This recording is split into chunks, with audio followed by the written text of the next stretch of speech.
네, 안녕하세요. 최준영입니다. 최근 유럽에서 갑자기 큰일이 벌어졌죠. 이베리아 반도. 이베리아 반도라고 하면 이제 포르투갈, 스페인 두 나라가 있는 프랑스 서쪽에 있는 큰 반도가 이제 이베리아 반도인데, 그곳에서 이제 대규모 정전이 벌어졌죠. 그래서 국가 전체가 이제 정전이 되는 이제 이런 일이 벌어지면서 스페인, 포르투갈이 이제 큰 타격을 입었습니다. 그래도 이제 천만다행으로 한 24시간 정도 만에 일단은 이제 일단락됐고요. 대부분의 전력이 이제 복구돼가지고 지금은 이제 큰 문제가 이제 없다라고 이야기를 할 정도까지 됐습니다만, 이런 일이 이제 왜 벌어졌냐를 둘러싼 여러 가지 이야기가 나오고 있습니다. 그래서 오늘은 한번 그 이야기를 해보려고 합니다. 실제로 이제 뭐 이런 구체적인 이야기 하기 앞서서 전기에 관한 기본적인 컨셉을 여러분들께서는 하나 이해하실 필요가 있어요. 그러니까 우리가 쓰는 전기라는 것은 전류와 전압으로 이루어져 있죠. 그래서 이제 제일 중요한 것은 무엇이냐? 전기라는 것은 기본적으로 수요와 공급이 일치해야 됩니다. 그래서 더 많아도 안 되고 더 적어도 안 돼요. 그래서 항상 사람이 전기를 더 많이 쓰는 시점이 되면 더 많은 공급이 오면서, 그리고 더 많은 공급이 올 때는 더 많은 수요가 붙으면서 서로가 일정한 압력, 힘겨루기를 꾸준하게 맞춰주는 게 가장 중요하다라고 말씀드릴 수 있겠습니다. 그래서 우리나라 같은 경우는 이제 60Hz를 이제 기본으로 지금 아마 맞춰져 있을 텐데요. 그래서 만약에 공급보다 전기를 공급해 주는 것보다 쓰는 수요가 많아진다. 그러면은 갑자기 주파수가 밑으로 훅 떨어집니다. 반대로 이제 수요보다 공급이 훨씬 많아진다. 그러면 또 주파수가 위로 확 튀겠죠. 그러니까 이제 이런 문제가 생기지 않도록 전력망을 이제 책임지는 관계자들은 매일매일 열심히 여러 가지로 노력을 하고 있습니다. 즉 적당한 예측, 오늘 얼마만큼의 많은 발전이 이루어질 것이고 어떤 수요가 있을 것인지에 대한 여러 가지 작업들을 끊임없이 물밑에서 수행을 하고 있습니다. 즉 밤 같은 경우는 전력 수요가 확 줄겠죠. 그러니까 그때는 발전소들이 대부분 일을 안 합니다. 그러다가 여러분들이 일어나고 활동을 시작하면서부터 쭉 올라와서 점심때 그리고 오후 한 2, 3시까지가 피크를 찍다가 그 이후부터 보통 내려가는 거죠. 그래서 전력 생산도 여기에 맞춰서 끊임없이 변화를 하는 게 이제 관건이다라고 이제 말씀드리겠습니다. 어쨌건 이 스페인에서의 이 갑작스러운 대규모 정전 사태는 분명히 수요와 공급이 맞지 않아서 발생한 이제 그러한 이유다. 라고 말씀드릴 수 있겠습니다. 즉 갑작스럽게 주파수가 떨어진다. 뭔가 문제가 생겼어. 라고 그러면 송변전 시설 같은 경우는 이 상태로 있으면 고장이 납니다. 큰 피해를 입어요. 그러니까 이제 그것을 막기 위해서 스스로를 보호하면서 차단을 합니다. 그러면 여기저기서 이제 차단이 되면서부터 광범위한 지역으로 점점 정전이 이제 번지는 이런 것을 우리가 이제 블랙아웃이다라고 이야기를 하지요. 그래서 보통 블랙아웃은 이제 미국 쪽에서 이제 많이 발생을 합니다. 주로 뭐 허리케인이라든지 이런 이제 폭풍우 같은 것으로 인해 가지고 대규모 지역이 정전이 되는 일이 있고요. 아니면 산불이라든지 쓰러진 나무가 어떤 지역에 송전선로를 덮쳤는데 묘하게 그것이 점점 번지면서 주변 지역을 까맣게 만드는 이제 이런 블랙아웃이 이제 일어나는 경우들이 많습니다. 그래서 미국 같은 경우에 보면 대규모 블랙아웃이 발생하면 이것을 이제 회복시키는데 보통 뭐 짧게는 뭐 한 일주일, 길면은 한 20일 이상 이제 걸리는 경우들이 많아요. 뭐 스위치만 다시 키면 되는 거 아니냐 이렇게 생각하시는 분도 많은데 그렇지는 않습니다. 왜 그러냐면은 아까도 말씀드렸잖아요. 전력망이라는 것은 기본적으로 수요와 공급을 딱 맞춰야 돼요. 그러니까 하나씩 발전을 시작하면 거기에 맞는 수요를 붙여야 되는 거죠. 조금씩 하면서 전체를 다시 일으켜 세우는 그런 작업을 하는데 시간이 의외로 많이 걸린다라고 이제 말씀을 드릴 수 있겠습니다. 어쨌건 스페인 이제 정전을 보고 있으면 지금 화면에 보시는 이 그래프가 대표적인 결과물이에요. 파란색으로 보는 것은 스페인 전력 당국이 예상했던 수요의 이제 변동입니다. 그리고 빨간색은 거기에 걸맞는 이제 공급을 해주는 거죠. 아주 멋있게 지금 쫙 이렇게 맞춰주고 있어요. 그래서 실제 예상과 실제 공급이 쫙 맞아떨어지고 있는데 갑자기 순식간에 바닥으로 툭 떨어집니다. 오후 12시쯤 돼가지고 갑자기 전력 공급이 날아가 버리는 거죠. 뭔가 어디서 문제가 생겼는지 모르겠으나 이런 식으로 열심히 발전을 해야 됐던 발전기에서 전기가 들어오지 않으니까 당연히 난리가 나는 거죠. 그래서 이런 식의 급격한 그래프를 그리다 보니까 실제로 수요는 이만큼 있는데 안 줄이니까 여러 가지 이제 문제들이 이제 발생할 수밖에 없었다라고 이제 말씀드리겠습니다. 즉 어디선가 갑자기 뭔가 문제가 생겼어라는 점은 분명해요. 그러면 이제 그 문제가 뭐냐를 둘러싸서 여러 가지 이야기가 나옵니다. 처음에 이제 제가 이걸 봤을 때는 어디 불이 났나 이런 생각이 들었어요. 그다음에 두 번째 생각은 누가 이제 사이버 공격을 했나라는 생각이 들었습니다. 제가 이렇게 생각했던 이유는 첫 번째는 화재가 나면 송전선로가 이제 불이 나는 경우들이 종종 있죠. 불이 나게 되면은 송전선로가 이제 타격을 입고 중단이 됩니다. 그러면 이 송전선로가 여기서 막히면 우회로로 전기가 다른 쪽으로 가야 되는데 여기서 용량이 충분하지 않거나 여러 가지 문제가 생길 경우에 보면은 갑자기 밀려드는 전기를 감당하지 못해서 여기저기서 문제가 벌어지는 그런 경우가 많습니다. 근데 이번에는 그런 경우도 아니었다고 그래요. 그다음에 이제 두 번째 같은 경우는 이제 사이버 공격. 이거 요즘에 많이 일어나고 있습니다. 실제로 이제 전력망이라는 것은 중앙 집중적인 시스템이죠. 그러니까 우리나라 같은 경우도 전력거래소가 전체 전력망을 통제를 하는 국가 보안 시설로 이제 통제를 받고 보호를 받고 있는 시설이 있는데 여기를 누가 이제 해킹을 시도를 해가지고 시스템을 이상하게 운영을 하면 당연히 여러 가지 문제들이 발생하게 됩니다. 그런데 이제 이번 같은 경우에는 스페인도 그렇고 EU에서도 그렇고 이것은 이제 사보타주 그러니까 즉 어떤 적대적인 세력에 의한 사이버 공격은 없었다라고 이야기를 합니다. 그러니까 화재도 아니고 사이버 공격도 아니에요. 그러면 도대체 뭐냐라고 했을 때 그 다음에 등장했던 그래서 이제 우리나라에서도 연합뉴스나 이런 거에서 많이 소개가 되면서 이야기됐던 것이 이상 유도 전류가 발생했다라는 이야기입니다. 이게 이상 유도 전류가 뭐냐라고 하면 극심한 온도 차이 밑에서는 아주 뜨거운 더운 기온이 형성이 됐는데 위쪽에 갑자기 차가운 대기가 이제 지나갑니다. 그러면은 이제 위쪽은 차갑고 밑에는 뜨겁고 그럼 올라가고 내려가고 하다 보면은 극심한 이제 요동이 이제 발생을 하게 됩니다. 즉 여러 가지 이제 기상 현상들이 이제 발생을 하게 되는 거고 이 과정에서 저주파, 초저주파, 아주 낮은 진동수로 가진 저주파가 발생하는데 이게 이렇게 걸려 있는 송전망에 이제 이 송전선로와 묘하게 공명 현상을 발휘하면서 이 송전망이 이런 식으로 막 전선이 이제 움직였다는 거죠. 그러니까 이제 뭔가 이대로 놔두면 큰일 나겠어라고 생각했던 송전망 관리 소프트웨어가 이걸 차단을 하면서 이것이 연쇄적으로 문제를 발생을 시켜서 블랙아웃이 됐다라고 이야기를 합니다. 근데 이게 상식적으로 말이 되느냐라는 이야기가 당장 나오는 거죠. 즉 뭐 바람이 많이 불어서 기상현상에 의해서 뭔가 이제 이유가 있을 수는 있어. 일부 지역이 있을 수 있지만 그게 그 당시에 그런 정도의 극단적인 기상현상이 나타났나라고 생각해보면 별로 그럴 요인은 또 별로 없었다라는 이야기가 나옵니다. 실제로 이제 이런 유도 전류에 의한 대규모 정전 이야기는 처음에 이제 스페인 송전망을 관리하는 회사에서 처음에 언급이 나왔다가 보도가 좀 된 다음서부터는 이제 부인을 하고 있어요. 우리가 그런 이야기 한 적 없다. 그래서 이것도 사실은 오리무중이고 현실적으로 저는 쉽지 않다라고 생각이 됩니다. 즉 그 정도의 대규모 뭔가 일이 벌어지면 분명히 문제가 생겼어요. 그러니까 불이 나든지 뭔가 물리적인 타격이 있어야 되는데 또 그런 건 없었단 말이죠. 그러면 도대체 어떤 식으로 이제 문제가 발생하느냐에 대해서 지금 현재 이슈로 이제 꼽히는 것은 이제 주로 재생에너지가 갑자기 몰려들면서 문제가 발생했던 것이 아니냐라는 이야기들이 좀 나오고 있습니다. 스페인 같은 경우는 이제 매우 더운 지역입니다.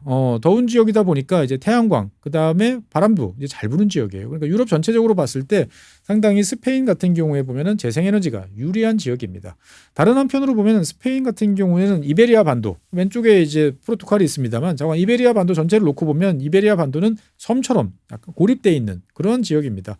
프랑스가 동쪽에 있습니다만 프랑스와는 피레네 산맥으로 이제 막혀 있죠. 그래서 전력망이 있기는 있습니다만 그렇게 크게 연결이 돼 있지는 않아요. 그러니까 기본적으로 유럽 대륙에서 약간 섬과 같은 그런 지역이 이제 이베리아 반도다라고 이제 보시면 되는데 이 지역은 앞서 말씀드린 것처럼 뜨거운 태양, 그 다음에 바람도 잘 불어. 그러다 보니까 지금 화면에서 보시는 것처럼 화면 제일 이제 왼쪽이 태양광의 이제 변화입니다. 유럽 국가들의 이제 태양광이 얼마나 늘어나고 있는가를 보여주는데 제일 왼쪽 여기를 보시면 되겠습니다. 그 중에서 이제 노란색으로 표시된 게 스페인입니다. 스페인에서 재생에너지, 그 중에서 태양광이 어마어마한 사이즈로 증가하고 있다는 것을 보실 수 있어요. 그러니까 2019년까지만 해도 상당히 바닥에 있었는데 2020년을 전후한 시기부터 급격하게 증가하기 시작을 해가지고 이제는 이탈리아를 능가하는 그러한 나라가 됐다라고 이제 보시면 되겠습니다. 그리고 이제 풍력 같은 경우에도 보면은 꾸준하게 증가하는 모습을 보여주고 있는 거죠. 지도를 보시면 아시겠습니다만 스페인 같은 경우는 화면을 보시는 것처럼 이렇게 뭐 바람이라든지 그 다음에 태양이라든지 여러 가지로 유리한 그런 지역들이 많이 있다라고 보시면 되겠어요. 그러니까 스페인의 뜨거운 태양이 어떻게 보면 재생에너지한테는 상당히 긍정적이다라고 이제 말씀을 드리겠습니다. 그래서 이제 스페인 전체적으로 보면은 기존에 뭐 석탄이라든지 가스보다도 최근 들어서는 재생에너지 비중이 엄청나게 많이 늘었어요. 그래서 거의 전력 생산의 한 35% 정도를 이제 재생에너지가 담당하고 있는 이제 이러한 이야기들이 이제 많이 나오고 있습니다. 그런데 이런 재생에너지 같은 경우가 많아지면 문제가 생깁니다. 어떤 문제가 생기느냐? 첫 번째는 이제 예상을 뛰어넘는 공급이라든지 아니면 공급이 감소한다든지 많이 생겨도 문제, 적게 생겨도 이제 문제라는 거죠. 그러니까 이제 요즘처럼 4월 대한민국도 요즘 날씨가 좋죠. 이런 날 되면은 태양광에서 어마어마한 전력이 막 뿜뿜 나옵니다. 그다음에 이제 바람도 잘 부니까 풍력 발전기도 열심히 돌아가요. 그러면 이제 재생에너지가 막 비중이 올라가는 건 좋은데 문제는 뭐냐? 거기에 걸맞는 수요가 있으면 문제가 없어요. 그런데 수요는 그에 걸맞지 않는 경우들이 많습니다. 우리나라 같은 경우도 4월 달 같은 경우에는 특히 주말 같은 경우에는 재생에너지 생산량은 엄청나게 늘어나는데 공장 놀잖아요. 그러니까 특히 전남이라든지 이런 지역 같은 경우는 수요 공급 밸런스가 무너져가지고 전력망을 안정적으로 유지하는데 많은 어려움을 겪습니다. 그러다 보니까 이제 원자력 발전소를 출력을 낮추거나 하는 일로 이제 이것을 이제 해결하는 경우들이 많은데 이번 스페인 같은 경우에는 스페인 전체 남동부에 있는 태양광 발전소, 대규모 태양광 발전소에서 뭔가 문제가 발생했다라는 이야기들이 이제 계속 나오고 있습니다. 즉 이 지역에서 어떠한 이유로 인해 가지고 뭔가 정전 사태가 벌어지고 그 주변 지역으로 연쇄적으로 파급 효과가 되면서 단 5, 6초 만에 국가 전체 전력 생산의 상당 부분을 잃어버리는 그러한 일이 이제 발생을 했다라고 말씀드리겠습니다. 그러면 이제 이게 재생에너지의 문제라고 이제 보는 가장 큰 이유는 뭐냐? 사실은 뭐 이건 정확한 건 더 나와봐야 되지만 이제 유력한 용의자로 꼽히는 거는 이게 실제로 전력망에서 일반적인 우리가 알고 있는 이제 발전, 그러니까 뭐 물을 끓여서 아니면 수력 발전으로 터빈을 돌려서 발전을 하는 경우에 보면은 원심력에 의한 회전력에 의한 이제 발전이 이루어지고 있습니다. 그래서 이게 서로가 다 영향을 주고 받아요. 그래서 어느 한 지역이 뭔가 문제가 생겨서 이 발전 속도가 이 터빈이 돌아가는 속도가 늦어져요. 그럼 주파수가 내려가겠죠. 그러면 이 상황이 되면 자동으로 다른 쪽에 있는 친구들이 더 열심히 일을 합니다. 회전력이 커버를 해줘요. 다른 쪽에 조금 더 일을 해서 한쪽에서 빠지는 주파수를 커버를 해서 전체 전력망을 자동으로 유지를 해주게 됩니다. 그리고 그 사이에 시간을 벌면 이제 뭔가 문제가 있는 친구들을 치우고 새로 다른 친구들을 예비력을 동원을 해가지고 그것을 이제 메울 수 있는 그러한 시스템으로 돌아가는 게 기존 전력망이에요. 즉 기존의 전력망은 회전체, 이 회전력에 의해서 유지가 되고 있다라고 말씀드리겠습니다. 그런데 이제 문제는 뭐냐? 태양광 같은 경우는 회전하는 게 없잖아요. 가만히 있으면서 태양을 받으면 자동으로 이제 전력이 생산되는 이러한 시스템이다 보니까 이질적이에요. 그러니까 회전력 중심의 체제에서 인버터로 전력을 생산하는 태양광 비중이 늘어나면 이게 이제 상당히 이질적인 요소가 개입이 되다 보니까 전력망 관리가 어려워진다라는 이야기가 나옵니다. 특히나 뭔가 문제가 생겨가지고 이 인버터 쪽에서 문제가 생겨서 툭 떨어지면 나머지 회전체가 이 친구가 떨어지는 것을 감당하기가 상당히 어려운 경우들이 이제 많이 있습니다.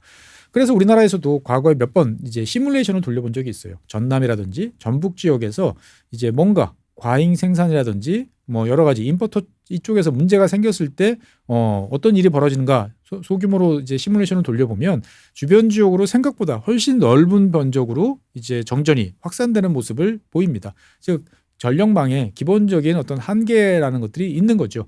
이것을 이제 메우기 위해서는 이제 여러 가지 조치들이 필요합니다. 즉 기존의 뭐 이 태양광 발전 같은 경우가 다 각계 전투를 하고 있는데 이것을 누군가 중앙 통제를 해가지고 너무 많이 생산돼 그러면은 스위치를 딱 누르면 일괄적으로 전력망에서 이탈을 시킨다든지 아니면 출력을 낮출 수 있도록 뭔가 장치를 한다든지 여러 가지 이제 조치들이 이제 필요한데 이런 것들이 이제 제대로 작동을 하지 않았던 것이 아닌가라는 생각이 드는 거죠. 즉 어떤 소규모 지역에서 발생했던 뭔가 이 태양광 발전 그리고 그 주변 지역의 송전망에서 문제가 급속도로 확산이 되면서 한 지역의 전력 공급 자체가 이제 탈락이 되면서 국가적으로 번졌다라고 보는 것이 가장 일반적인 해석일 것 같습니다.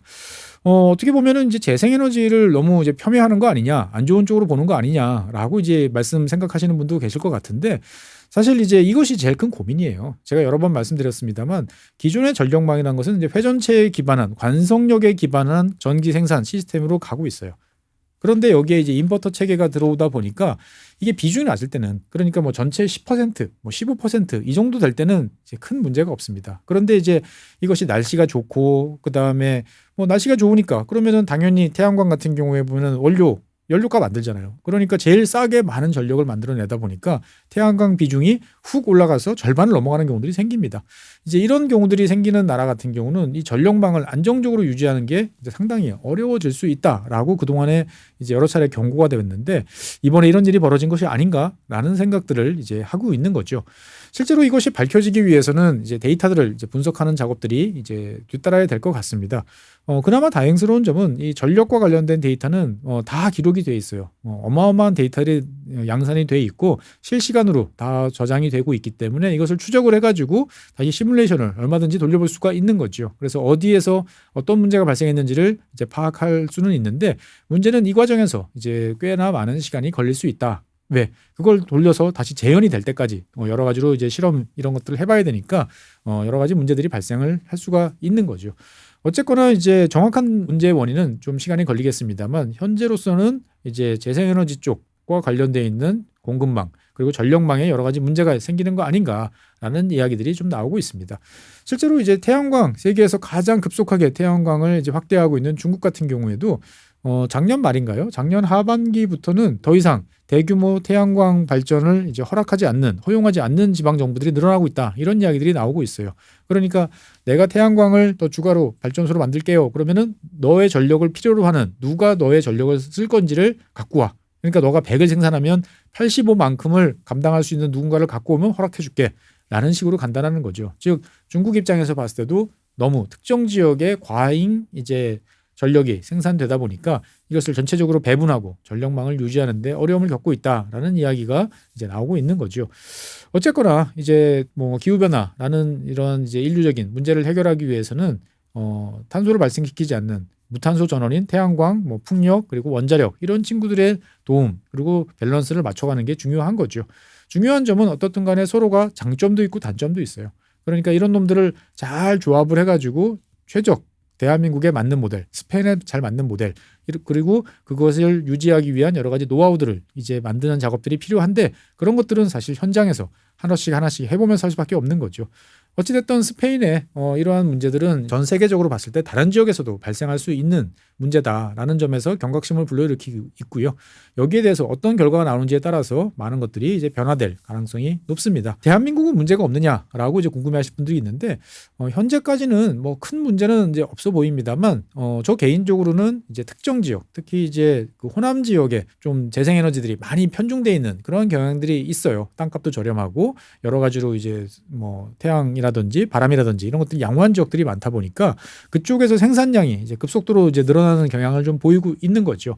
그런데 이것을 전력을 필요로 하는 뭐 동남권이라든지 수도권이라든지 이런 쪽으로 옮길 수 있는 송전망은 지금 부족한 상태다 보니까 아까 말씀드렸다시피 이제 원자력 발전소가 출력을 조절하는 이제 이러한 작업을 통해서 이제 4월, 뭐 5월 이런 시기에 이제 여러 가지 문제점들을 해결하고 있는데 이게 과연 근본적인 해결책은 아니겠죠. 그러니까 어떻든 여러 가지 근본적인 방안도 고민을 해봐야 되고 그리고 실제로 이런 문제가 생기지 않도록 여러 가지 대응 조치들 그러니까 태양광에 대한 이제 뭐 중앙 통제라든지 여러 가지 긴급 조치를 시행할 수 있는 여러 가지 기술적인 또는 제도적인 장치들이 이제 마련이 돼야 되지 않을까 생각이 듭니다. 네, 오늘은 스페인 정정과 관련된 이야기들을 빠르게 한번 살펴봤습니다. 보다 정확한 이야기들, 데이터들이 나오면 그거에 대해서 다시 한번 말씀드릴 수 있도록 하겠습니다. 네, 감사합니다.